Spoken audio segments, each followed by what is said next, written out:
അക്ഷരക്കൂട്ടം silver jubilee novel പുരസ്കാരം മനോഹരൻ V പേരകിന്റെ ഒരു പാകിസ്ഥാനിയുടെ കഥ എന്ന നോവലിന് ലഭിച്ചു. 52 എൻട്രികളിൽ നിന്നാണ് പുരസ്കാരത്തിന് അർഹമായ നോവൽ തെരഞ്ഞെടുത്തത്.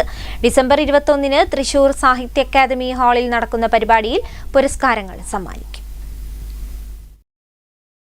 അക്ഷരക്കൂട്ടം UAE സിൽവർ ജൂബിലി നോവൽ പുരസ്കാരം മനോഹരൻ വി പേരകത്തിന്റെ ഒരു പാകിസ്ഥാനിയുടെ കഥ അർഹമായി. 25,000 രൂപയും പ്രശസ്തി പത്രവുമാണ് പുരസ്കാരം. പ്രശസ്ത ശില്പി നിസാർ ഇബ്രാഹിം രൂപകൽപ്പന ചെയ്ത ശില്പമാണ് പുരസ്കാരമായി നൽകുന്നത്. M നന്ദകുമാർ, ബാലൻ വേങ്ങര, CP നന്ദകുമാർ എന്നിവർ അടങ്ങിയ ജൂറിയാണ് 52 എൻട്രികളിൽ നിന്ന് പുരസ്കാരത്തിന് അർഹമായ നോവൽ തിരഞ്ഞെടുത്തത്. മികച്ച കവർ ഡിസൈനുള്ള പുരസ്കാരത്തിന് സലീം റഹ്മാൻ അർഹനായി. ഓഗസ്റ്റ് ബുക്സ് പ്രസിദ്ധീകരിച്ച ഹുസൈൻ മുഹമ്മദിന്റെ അകലെ എന്ന നോവലിന്റെ കവർ ചിത്രത്തിന്റെ ഡിസൈനാണ് പുരസ്കാരത്തിന് അർഹത നേടിയത്.